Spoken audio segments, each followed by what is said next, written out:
migrated into MRP2, which is called the Material Manufacturing Resource Planning, which took some capacity planning into the material demand. So we can see how much capacity do I have in the factory to be able to build what I need to supply to the customer. Then that migrated into what we now call today ERP, Enterprise Resource Planning, where we took the material demands, the capacity demands, and encompassed in the HR systems, the payroll systems, the accounting systems, and tried to encompass all the business requirements under one umbrella, one software system, and that's what we call Enterprise Resource Planning. All that still boils back down to the same thing: what do I need, how much do I need, and when do I need it? So that's what we're going to talk about in this session. It's just some basic forecasting tools. The two basic ones that we're going to talk about is a fixed reorder quantity system. That just says, as opposed to my inventory being 0 when I have to reorder, I put a low level or a minimum stock level saying when I get to 10, consider that 0 and let's buy more. The fixed reorder period system is kind of a perpetual flow of inventory. So I've got inventory coming in on a constant flow based on historical data. There's a couple third-party possibilities that we'll talk about that plug into Odoo, that plug in very nicely, that handle some of the fixed reorder period system. What is inventory? Goods and raw materials. That's the material that we have to be able to supply the customer's demands, or that we have to supply the manufacturing demands. So when I say what is raw material, it's the customer is either our manufacturer, the assembly line that we're feeding the material to, or it's a distribution inventory that I'm selling right to an end user customer. It's also referred to as stock. What's my stock inventory? Used for production, and it's used for selling directly to a customer. Inventory models that we use to define our forecast, mathematical models to determine the optimal level of inventory maintained, used in the production process. All that says is that there's models that are designed mathematically to say, what's my reordering point? When do I got to bring the inventory in?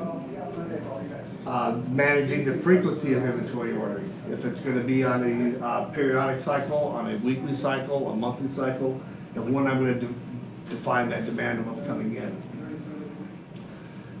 Deciding the quantity of goods or raw materials to be stored. The mathematical models allow us to put some, what's the term, the dollar equation to optimize the inventory? Economic order quantity. So I'm carrying the inventory based on the dollars I'm converting into cash in inventory. Tracking the flow of supply of raw materials and goods to provide uninterrupted service to customers without any delayed delivery. Today we call that just in time. When I want to get the inventory in the stock just in time to go deliver to the customer. And remember, when I say customer, my customer is either manufacturing, I'm sending it to the manufacturing line, or selling it to an end user. We want to minimize the amount of inventory we have in stock because that's dollars that we've converted from cash into stock, and it's difficult to pay employees in inventory.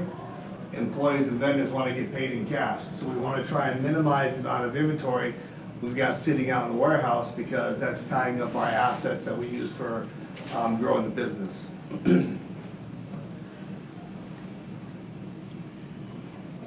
When do you need an inventory model? If you're buying and selling, you need an inventory model because we got to have the forecast of inventory. Unless you've got an uninterrupted supply of inventory and you don't care about the demand on it, you're going to convert all your cash into inventory and you're just going to carry the inventory. That's a very rare situation. So when the pace of production outpaces your ability to predict required inventory levels, you've got production that has a seasonal demand. We build a lot more chainsaws in the summer because we sell them in the fall. We don't sell a lot of chainsaws in the summertime. So there's demands when the chainsaw demand is occurring, so we want to build in some seasonality factors of that forecast. Use to determine trigger points. I call that the red line. There's some inventory I don't need to forecast. My shipping boxes that I have, I'm gonna paint a red line on the wall, and when the boxes drop below the red line, I'm gonna go out and buy more boxes.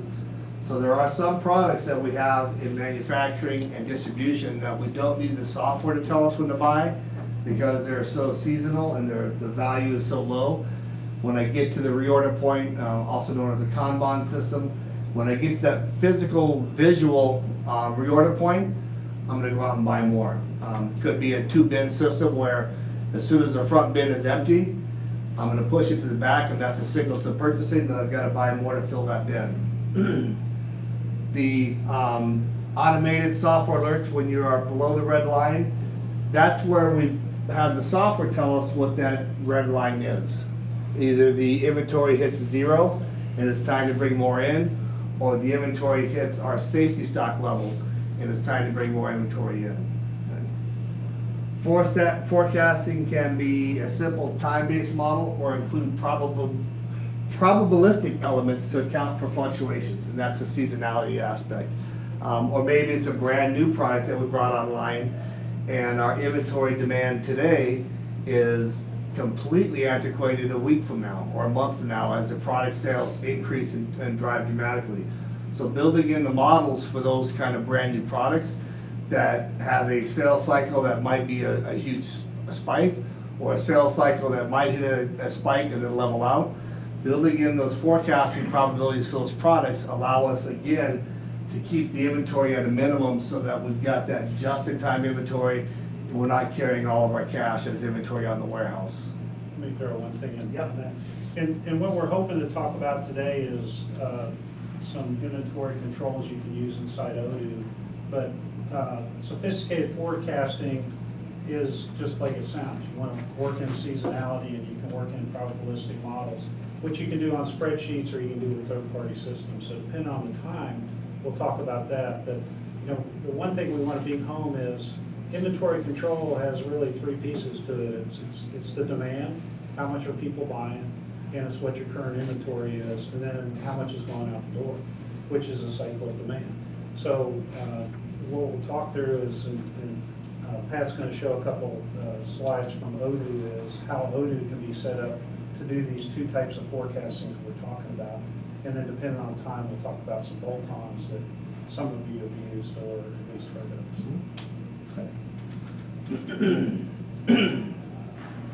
The 2 types of inventory model that we're going to talk about is the fixed reorder quantity system. That's built into Odoo out of the box. That just says when I hit my reorder point, the system flags me and tells me to go out and buy more. Okay? Tells me to go out and buy more based on the lead time factors from that vendor. So if I hit 0 on Wednesday, it sees that I'm going to go to 0 by my forecast. It tells me I need to buy it the following week so that it comes in time so my inventory never stocks out.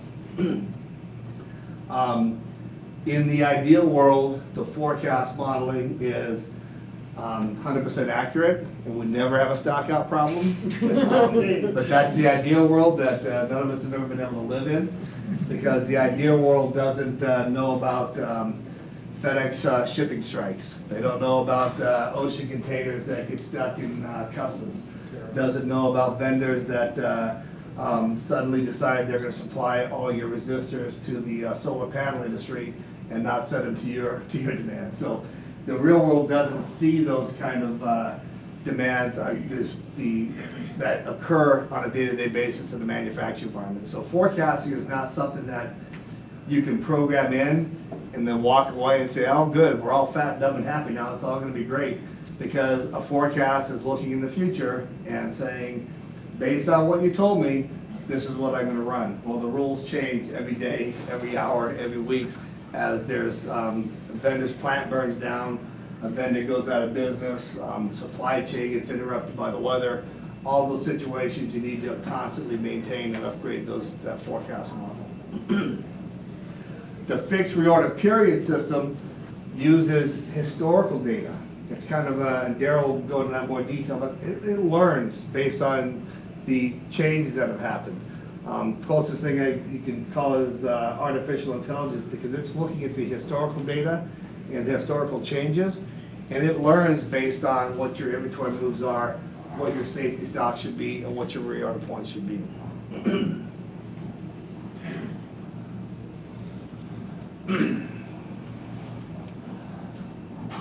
I'm trying to think how to boil this down into just 2 words. The fixed reorder quantity system is just looking at the reorder level. It's saying that again, 0 is the point when I get to 0, the software is going to say, if you're at 0, you're okay, but if you're at -1, we got to bring 1 in. The fixed reorder system looks at that 0 as the baseline. As soon as I hit 0 and go below it, it sees that demand going below the 0 and tells you to bring more in. That 0 can be set at a level that gives you that safety stock that covers you from that vendor being 10 days late, or that shipping strike that delays your shipment by a week. So that reorder point can be 0, or it can be set at a level that gives you a buffer of inventory. In Odoo, out of the box, it's you set the reorder point simply on the product, saying the minimum quantity is 10. So my forecast goes below the 10, it sees that 10 level, says time to buy more. And on the forecast, I can say, when I buy 10, I want to be multiples of 2. So if I need 11, it's going to tell me to get 20. If I need 21, it's going to tell me to get 30, because that vendor sends me in packs of 10, 20, 30. So that quantity multiple allows you to work with the vendor to set the optimal buying points.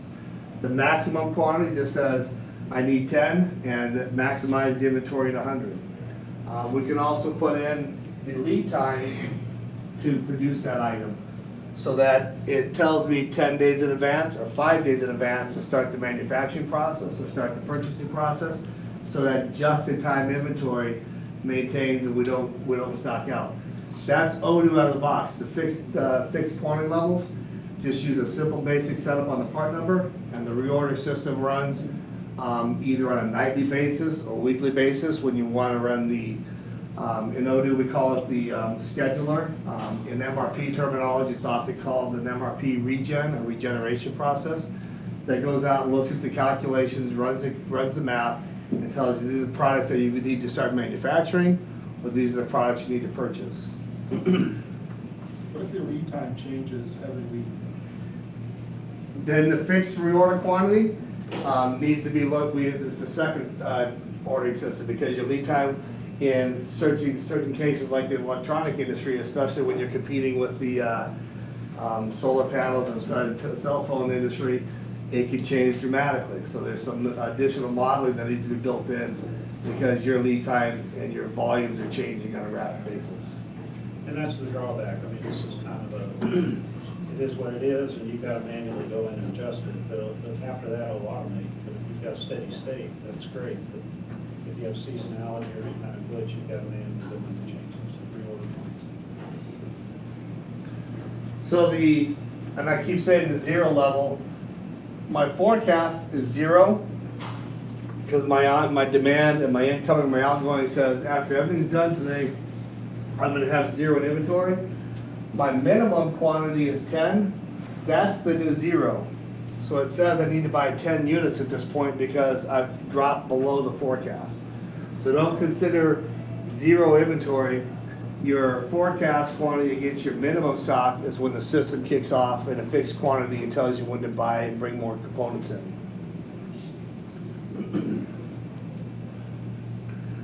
When you run the Odoo scheduler, again, like I said, the MRP terminology would be called the MRP regen. It looks at the part number and says, based on the vendor that I've got set for that part, it creates the purchasing request for that vendor and creates it in the system automatically, so that the purchasing agent can then review that request for purchase and see if they want to bump up the quantity or negotiate a new price because they haven't bought it in a while. So it's not going to automatically buy your inventory. An MRP fixed quantity system is going to suggest what you buy. You still have to put some human intelligence into it and say, yeah, I'm not going to buy that quantity because the vendor has a special this month, and if I buy twice as much, I get 40% off. So it allows you, the purchasing agent, still to review the suggestion from the scheduler and make modifications to that purchase order before it's confirmed a purchase order to the vendor.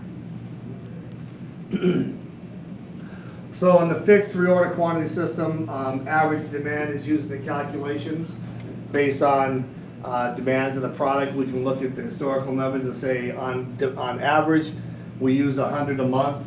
My lead time is 30 days, so I want to set my minimum quantity to cover that 30-day demand.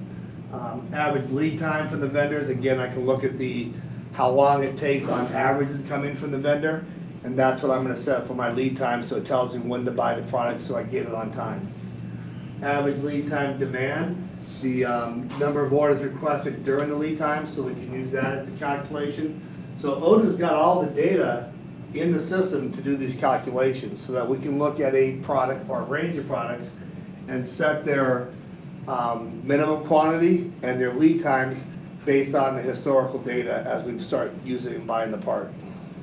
But that doesn't come as out of the box, right? The calculations don't come out of the box, but the data is all stored in the system. And depending on which one of those we want to use to drive the minimum quantities and lead times, we can calculate those data because all the numbers are in the system.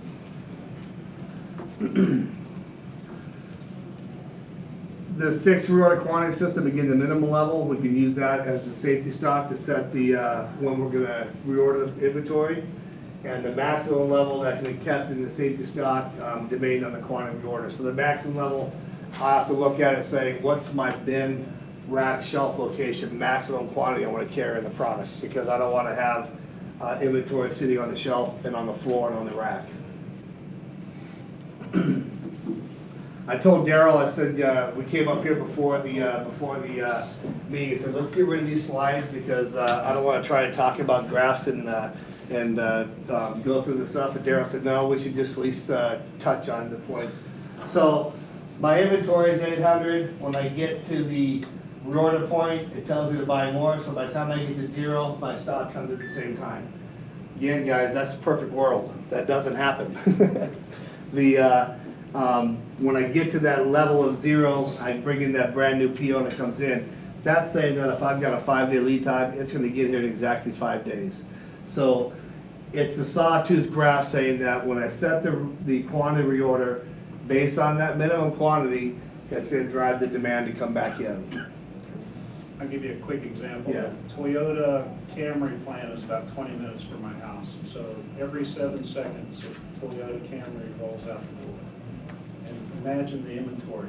They've got the beauty of this is deterministic forecasting for them because they know everybody in the world wants a Toyota Camry. So they put them out every 7 seconds. So what happens is, you talk about just in time, it's just in time for Toyota, but for Darrall's hubcap shop, it's jumped through hoops because their just in time is I've got to have my truck in the parking lot ready to offload when they say more hubcaps. So in a perfect world, it's great when you've got that kind of demand, but we all know that the small and medium-sized business, it doesn't happen.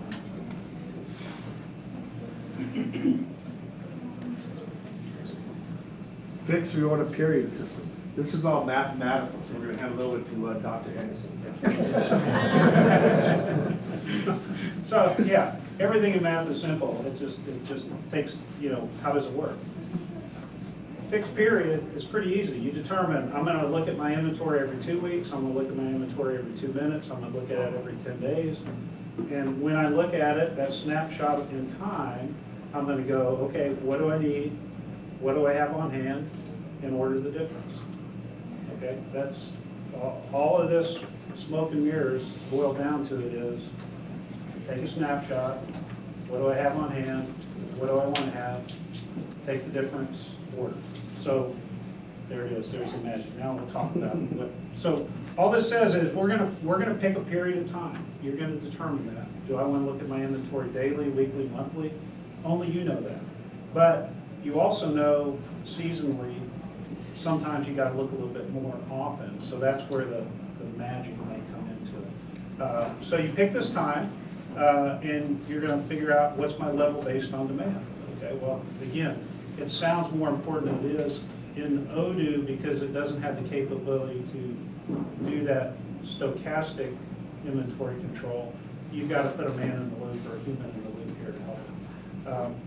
And again, it's a continuous process, but you're going to do it over a fixed interval of time. So you pick the time and you go through it. So there's regular intervals, you got inventory on hand, and you got maximum level. So I blame Pat, he put this in just to make it mathematical. So we have R, we have inventory at time T, so we would have put a subscript there, but that's inventory at time T for the time that we pick, and I've got my maximum level, and what do you think it's going to be? Just a guess.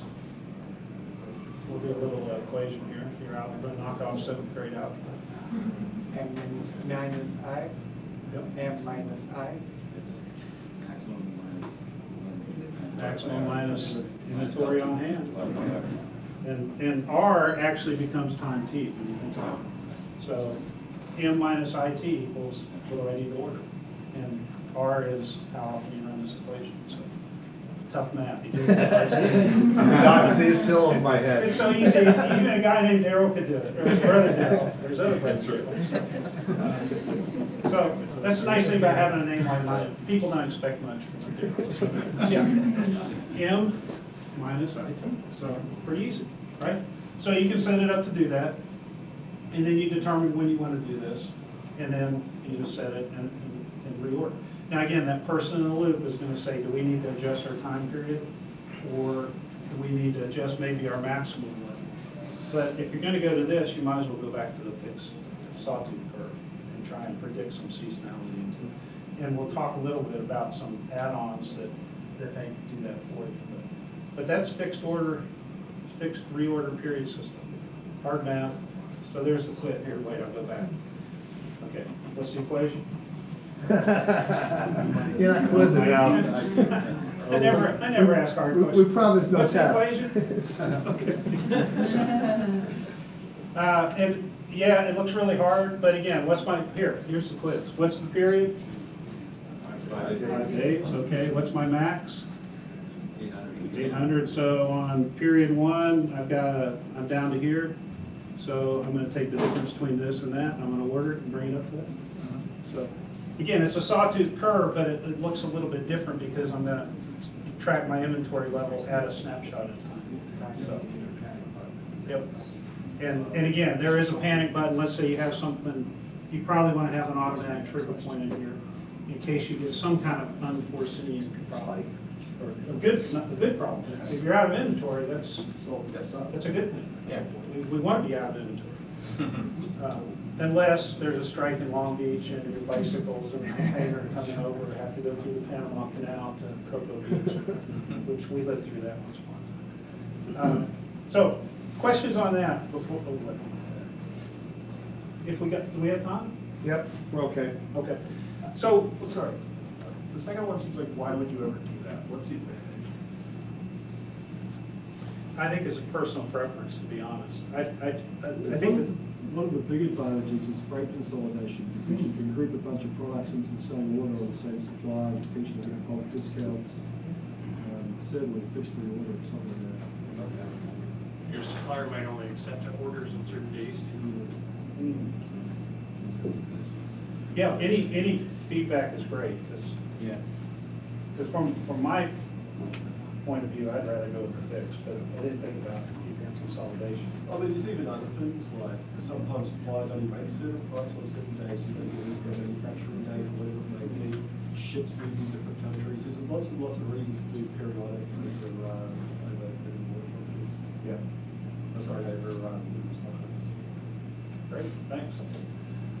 One thing we talked about, yes, sir. Yes, one other thing is, in the second model, when you do periodic, you also need to take care of lead times. It's never going to be the perfect sawtooth that you see, because there is this lead time, so it's going to be skewed, moving to the right. So the point of replenishment is going to be different from when you ordered.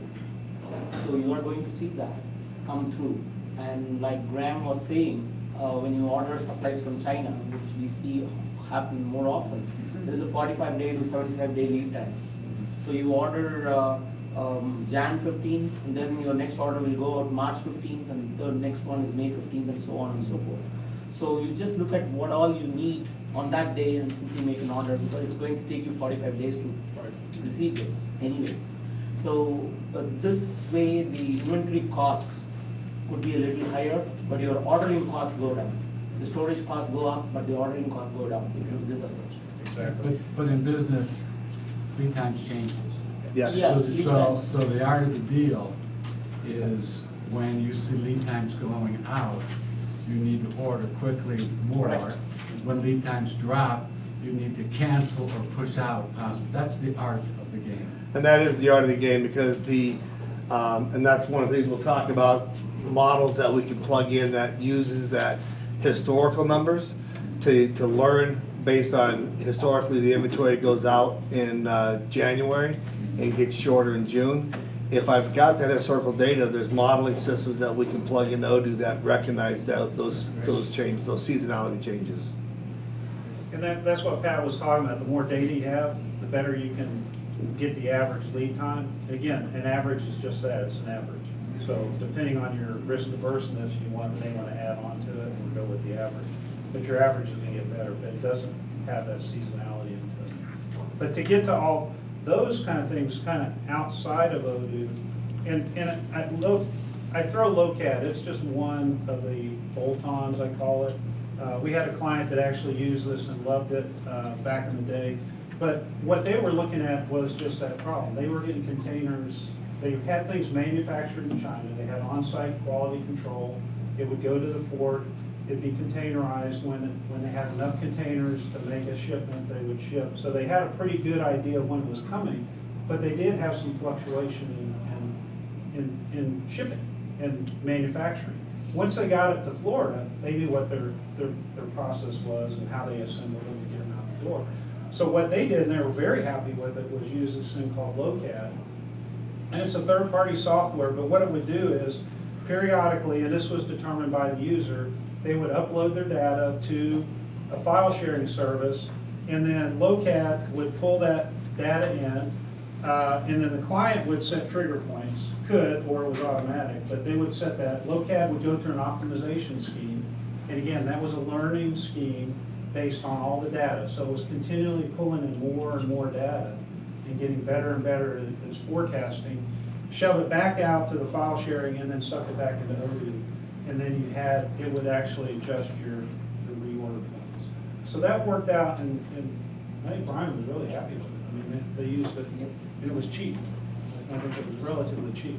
So that's an option. It's a little bit more manual in terms of you've got to dump the data, and then the data gets extracted. You run you crank the handle, dump the data back into Odoo, and then you update your reorder points.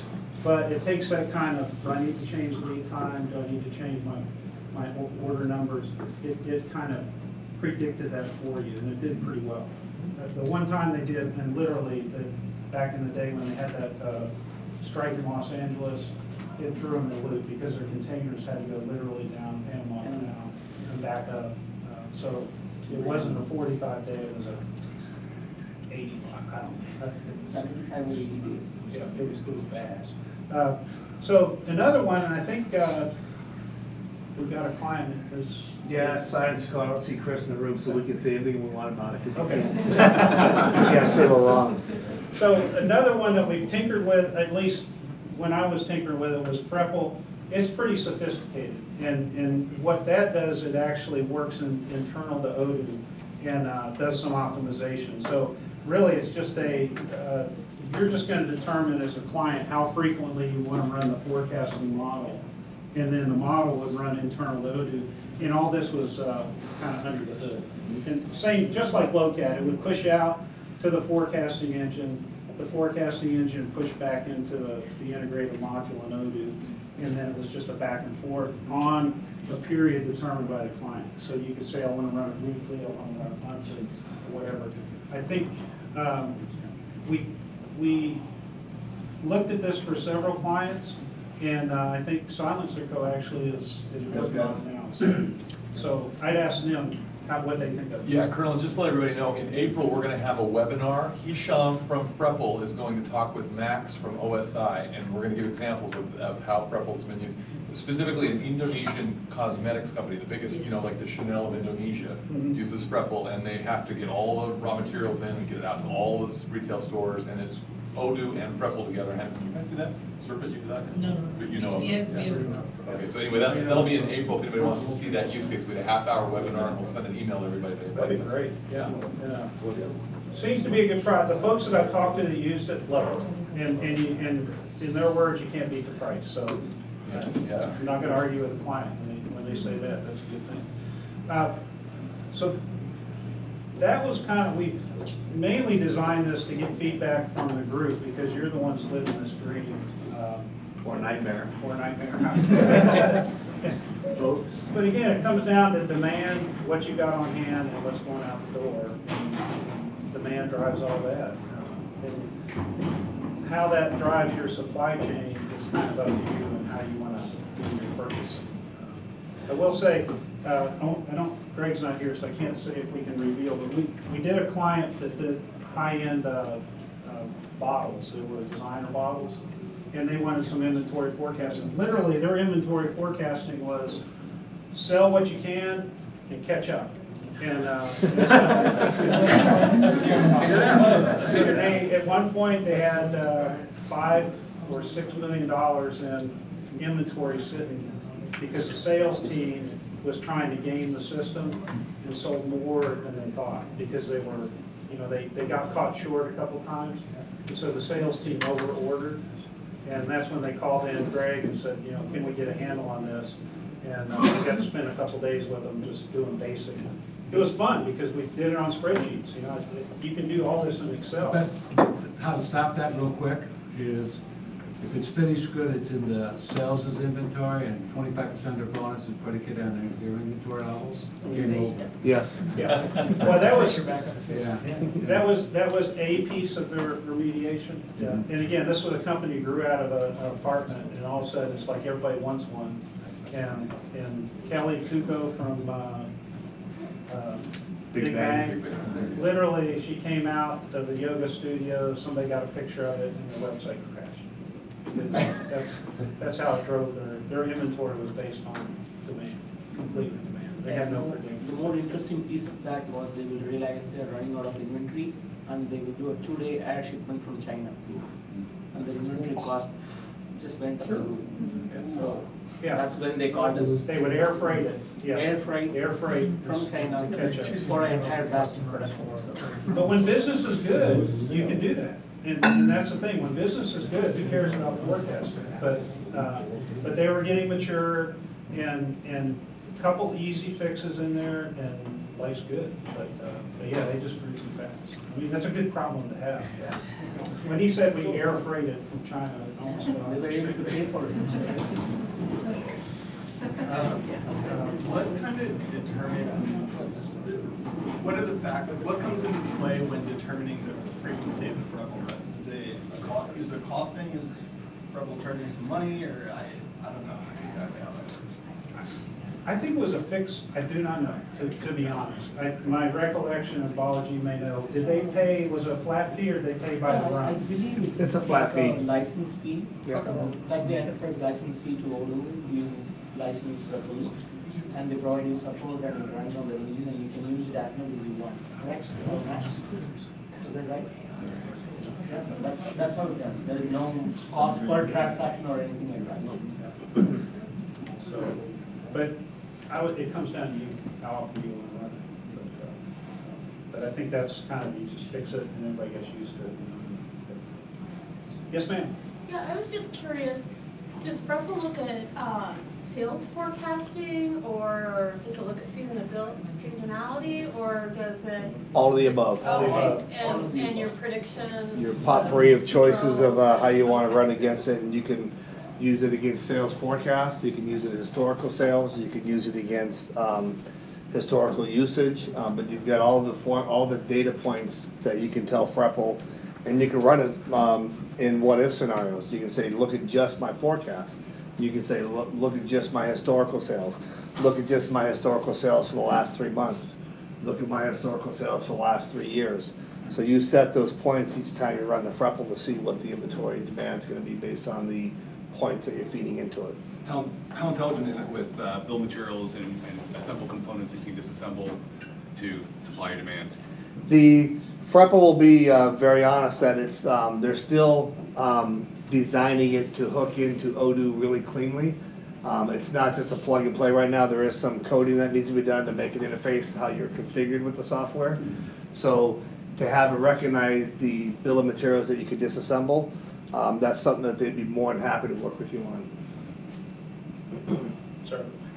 When would you use a forecasting engine like FREPL versus DDMRP, demand-driven?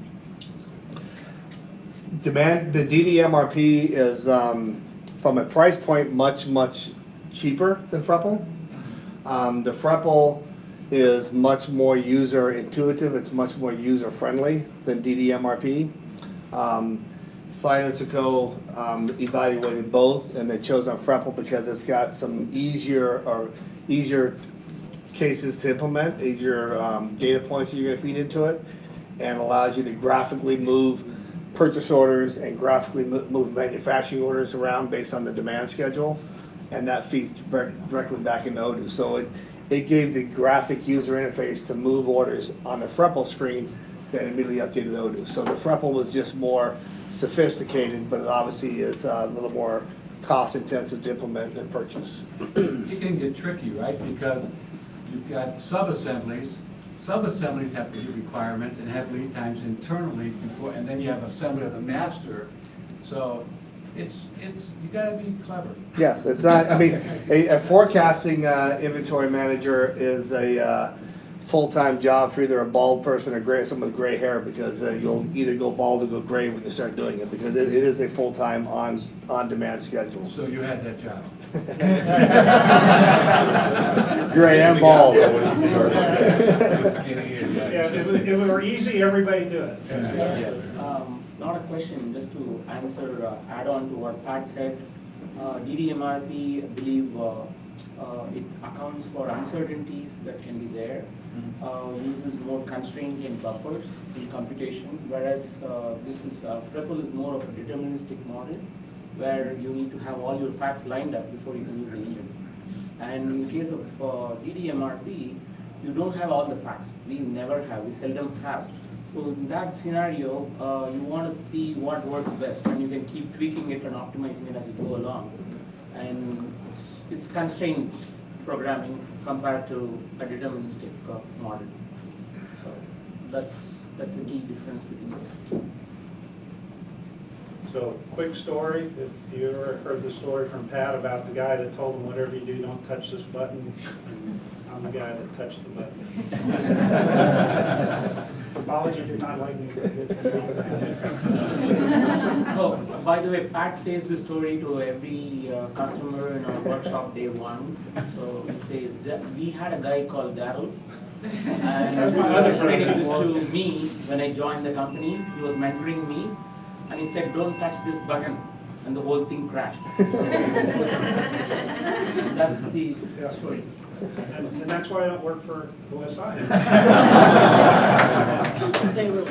Great, any other questions? Gave you some time back. Gentlemen, thank you very much.